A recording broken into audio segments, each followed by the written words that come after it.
ನಿಮ್ಮ ಮನೇದು ನೀನು ತೊಳ್ಕೊಳ್ಳಲಿ ಗಂಡು.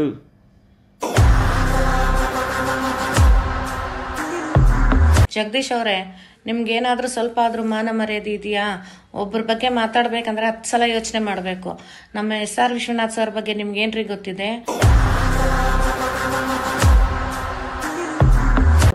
ಸ್ವಲ್ಪ ಒಬ್ಬರ ಬಗ್ಗೆ ಕೆಟ್ಟದಾಗಿ ಮಾತಾಡಕ್ಕೆ ಯೋಚನೆ ಮಾಡುವಂತ ಕಾಲದಲ್ಲಿ ಒಬ್ಬರ ಬಗ್ಗೆ ಅಪಪ್ರಚಾರ ಮಾಡ್ತಿರಲ್ಲ, ನಿಜವಾಗ್ಲೂ ನೀವು ಲಾಯರ್ ಆಗಕ್ಕೆ ನಾಲಾಯಕ್ರಿ.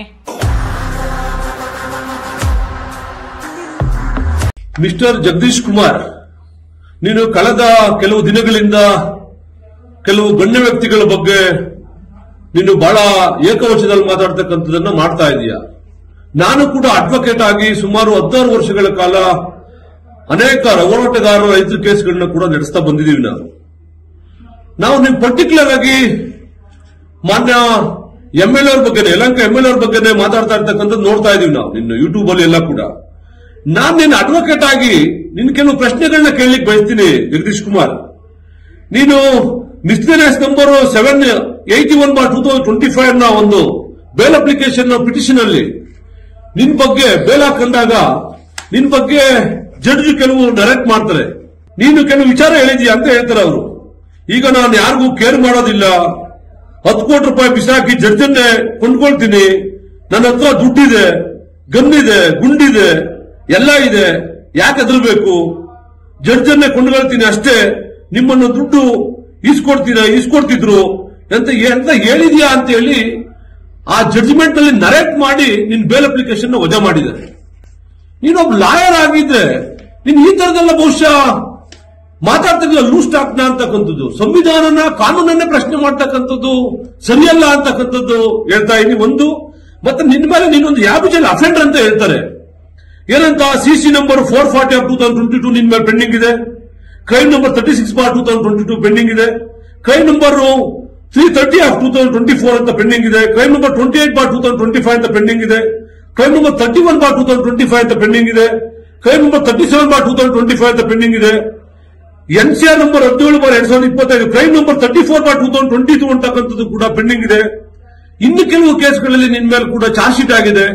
ನೀನು ಇಷ್ಟೆಲ್ಲ ಕಾನೂನು ಗೊತ್ತಿರ್ತಕ್ಕಂಥವ್ರು, ನೀನು ಲಾ ಓದಿರ್ತಕ್ಕಂಥವ್ರು, ನಿನ್ ಮೇಲೆ ಯಾಕೆ ಹಾಗಾದ್ರೆ ಇಷ್ಟೆಲ್ಲ ಕೇಸ್ಗಳು ಪೆಂಡಿಂಗ್ ಇದಾವೆ? ನೀನು ಯಾಕೆ ಕಾನೂನನ್ನೇ ಮೀರಿದವನು? ನೀನಾಗಾದ್ರೆ ಕಾನೂನನ್ನ ಪ್ರಶ್ನೆ ಮಾಡ್ತಕ್ಕಂಥ ನೈತಿಕತೆ ಇದೆಯಾ ನಿನಗೆ? ಯಾರ ಮೇಲೆ ನೀವೆಲ್ಲ ತೋರಿಸ್ತಕ್ಕಂಥದ್ದು, ಯಾರ ವಿರುದ್ಧ ಮಾತಾಡ್ತಕ್ಕಂಥದ್ದು? ಸೊ ಮುಂದಿನ ದಿನಗಳಲ್ಲಿ ನೀವೆಲ್ಲ ತಿದ್ಕೊಳ್ಬೇಕು. ಎಲ್ಲರೂ ಕೂಡ ಕಾನೂನು ಚೌಕಟ್ಟುಗಳಡೆ ಇರ್ತಕ್ಕಂಥವ್ರು. ನೀನು ಯಾವುದೇ ಒಬ್ಬ ವ್ಯಕ್ತಿ ತಪ್ಪು ಮಾಡಿದವನೇ ಅಂತಂದ್ರೆ ನೀನು 108 ಅವಕಾಶಗಳಿದೆ. ನೀನು ಹೈಕೋರ್ಟ್ಗೆ PL ಫೈಲ್ ಮಾಡು, ಇಲ್ಲ ಕಾನೂನು ಬದ್ಧ ಕಂಪ್ಲೇಂಟ್ ಕೊಡು, ಅವ್ರ ಮೇಲೆ ಎನ್ಕ್ವೈರಿ ಮಾಡಿಸ್ಲಿಕ್ಕೆ ಪ್ರಯತ್ನ ಮಾಡು. ನಿನಗೆ ED ಇದೆ, IT ಇದೆ, ಪೊಲೀಸ್ ಡಿಪಾರ್ಟ್ಮೆಂಟ್ ಹೈಯರ್ ಆಫೀಸರ್ಸ್ ಇದ್ದಾರೆ. ಅದ್ರ ಮೂಲಕ ಕಾನೂನು ಬದ್ಧ ನೀನು ಕೆಲಸವನ್ನ ಮಾಡಬೇಕು ಅಂತಕ್ಕಂಥದ್ದು. ಮುಂದಿನ ದಿನ ತಿದ್ಕೊಳ್ಳಿಲ್ಲ ಅಂತಂದ್ರೆ ಬಹಳ ದೊಡ್ಡ ಅನಾಹುತವನ್ನ ಕೂಡ ಸಮಾಜದೊಳಗಡೆ ಎದುರಿಸಬೇಕಾಗ್ತದೆ. ಲಾಯರ್ ಆಗಿ ಆಸ್ತದವರು ಗಲಾಟೆ ಮಾಡಿದಾಗ ಲಾಯರ್ಗಳನ್ನು ಕೂಡ ಪ್ರಶ್ನೆ ಮಾಡ್ತೀಯ ನೀನು. ಯಾರಿಗೆ ಸಪೋರ್ಟ್ ಮಾಡಿದ್ರು ಕೂಡ ಲಾಯರ್ಗಳನ್ನ ಪ್ರಶ್ನೆ ಮಾಡ್ತಕ್ಕಂಥ ಸರಿಯಿಲ್ಲ ಅಂತಕ್ಕಂಥ ಸಂದರ್ಭ ಈ ಒಂದು ಮಾತನ್ನ ಹೇಳಲಿಕ್ಕೆ ಬಯಸ್ತೀನಿ ನಾನು. ನಾವು ಧರ್ಮಸ್ಥಳ ಚೆಲೋ ಅಂತ ನಾವೇನು ಹೋಗಿದ್ರು, ಧರ್ಮಸ್ಥಳ ಮಂಜುನಾಥನ ಭಕ್ತಾದಿಗಳಾಗಿ ಹೋಗಿದ್ದು. ಕೆಲವು ಕಿಡಿಗೇಳಿಗರವ್ರೆ, ಏನು ಗೊತ್ತಾ, ಅವ್ರಿಗೆ ಪಬ್ಲಿಸಿಟಿ ಹುಚ್ಚು ಅಂದರೆ ಈ ವಾಚ್ಮ್ಯಾನ್ ಜಗದೀಶ್ ಇದ್ದಾನೆ. ವಾಚ್ಮ್ಯಾನ್ ಜಗದೀಶ್ ಜೊತೆ ಈಗ EM ಒಬ್ಳು ಸೇರ್ಕೊಂಡಿದ್ದಾಳೆ. EMಗೂ ಜಗದೀಶ್ಗೂ ಏನು ಅಂಟಿದೆ ನನಗೆ ಗೊತ್ತಿಲ್ಲ. ಇವರು ಏನಂದರೆ ಇವ್ರು ಮಾಡ್ತಾ ಇರೋದು ದೊಡ್ಡ ಮನೆಗೆ ಕಲ್ಲೆಸಿದ್ರೆ, ದೊಡ್ಡ ಬಗ್ಗೆ ಮಾತಾಡಿದ್ರೆ, ದೊಡ್ಡವ್ರ ಬಗ್ಗೆ ಮಾತಾಡಿದ್ರೆ ಏನೋ ಪಬ್ಲಿಸಿಟಿ ಜಾಸ್ತಿ ಸಿಕ್ಬಿಡ್ತದೆ, ಏನೇನೋ ಆಗ್ಬಿಡ್ತದೆ ಅಂತ ಅಂದ್ಕೊಂಡಿದ್ದಾರೆ. ಅದೆಲ್ಲ ಸುಳ್ಳು. ಕಾನೂನು ಚೆನ್ನಾಗಿದೆ. ಈಗ ಕಾನೂನು ಯಾವತ್ತು ತಿರುಗಿ ಬೀಳ್ತದೋ ಅವತ್ತು ನೀವೆಲ್ಲ ಭಸ್ಮ ಆಗೋತೀರಾ. ಹೇಳ್ತಾ ಇದ್ದೀನಿ ಕೇಳಿ. ಇವತ್ತು ಹೇಳ್ತಾ ಇದ್ದೀನಿ, ನಾವು ಯಾಕೆ ಸೈಲೆಂಟ್ ಆಗಿದ್ದೀರಿ ಅಂದರೆ ನಾವು ಒಂಥರ ತಾಳ್ಮೆ ಮನುಷ್ಯರು. ತಾಳ್ಮೆ ತಿರುಗಿ ಬಿದ್ದರೆ ನೀವು ಯಾರು ಇರಲ್ಲ. ಈ ಎಮ್ಮದು ಇನ್ನ ನೀವು ನೋಡಬೇಕು ಅಂದರೆ ಎಮ್ಮಂದೆ ಹಾಕಿದಳಲ್ಲ, ಎಮ್ಮ ವಿಡಿಯೋ ಹಾಕಿದಳಲ್ಲ, ಅದೇ ವಿಡಿಯೋನ ಕಮೆಂಟ್ ಚೆಕ್ ಮಾಡಿಬಿಡಿ. ಎಮ್ಮನ ಚರಿತ್ರೆನೇ ತೆಗಿ. ಇನ್ನೊಬ್ಬರ ಬಗ್ಗೆ ಯಾಕೆ ಮಾತಾಡ್ತೀಯ? ಅವ್ರ ಬಗ್ಗೆ ತಿಳ್ಕೊಂಡು ಅವ್ರ ಬಗ್ಗೆ ಗೊತ್ತಿದ್ರೆ ಮಾತ್ರ ಮಾತಾಡಬೇಕು. ದಲಿತರ ಬಗ್ಗೆ, ಜಾತಿಯವ್ರ ಬಗ್ಗೆ ಎತ್ಕೊಡ್ತೀಯಲ್ಲೋ. SR ವಿಶ್ವನಾಥ್ ಅವರು ಎಲ್ಲರೂ ಸಂವಿಧಾನ ಏನು ಹೇಳಿದೆ, ಎಲ್ಲರಿಗೂ ಒಂದೇ ನ್ಯಾಯ ಅಂತ. SR ವಿಶ್ವನಾಥ್ ಅವ್ರ ಬಗ್ಗೆ ನಿಂಗೇನೋ ಗೊತ್ತು? ಸಂವಿಧಾನದ ಬಗ್ಗೆ ಮಾತಾಡಿದ್ಯಲ್ಲ, ಅವ್ರು ಎಷ್ಟು ದೀನ ದಲಿತರನ್ನಾಗ್ಲಿ ಇನ್ನೊಬ್ಬರನ್ನಾಗ್ಲಿ ಮತ್ತೊಬ್ಬರನ್ನಾಗ್ಲಿ ಯಾರನ್ನೂ ಅಷ್ಟೇ ಜಾತಿಯಿಂದ ಅಳಿಯಲ್ಲ, ಯಾರನ್ನೂ ಜಾತಿಯಿಂದ ಅಳಿಯಲ್ಲ.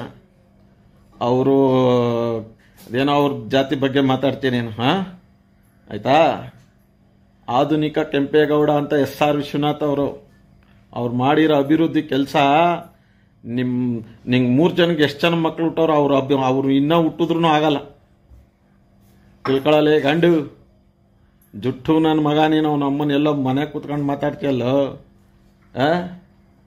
ಅಯ್ಯ ನೀನು ಯಾವ ಸೀಮೆ ಲಾಯರು, ನಂದೊಂದು ಕೇಸ್ ತಗೊಳಕ್ಕಾಗಿಲ್ಲ ನೀನು.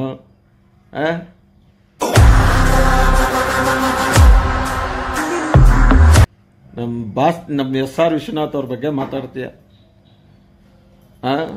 SR ವಿಶ್ವನಾಥ್ ಅವರು ಇನ್ನೊಂದು ಕೆಂಪೇಗೌಡರ ಅಭಿವೃದ್ಧಿ ಕೆಲಸ ಮಾಡಕ್ಕೆ ಕೆಂಪೇಗೌಡರು ಹುಟ್ಟಿ ಬಂದಿರೋದ ಕಣಲೇ ಗಂಡು.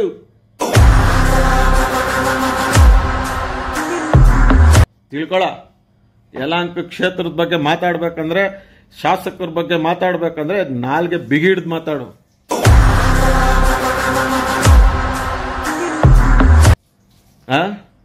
ಅವ್ರ ಬಗ್ಗೆ ಏನಾದ್ರೂ ಗೊತ್ತಿದ್ರೆ ಮಾತ್ರ ಮಾತಾಡ್ಬೇಕು ನೀನು. ನೀನು ಜುಟ್ಟು ನೀನು ಯಾವ್ದೋ ಪೇಮೆಂಟ್ ಗಿರಾಕಿ ನನ್ನ ಮಗ ನೀನು. ಅವನ ಅಮ್ಮನ ಯಾವಾಗ ಎಗರ್ಗಂತೀಯ ಗೊತ್ತಿಲ್ಲ. ಅಯ್ಯ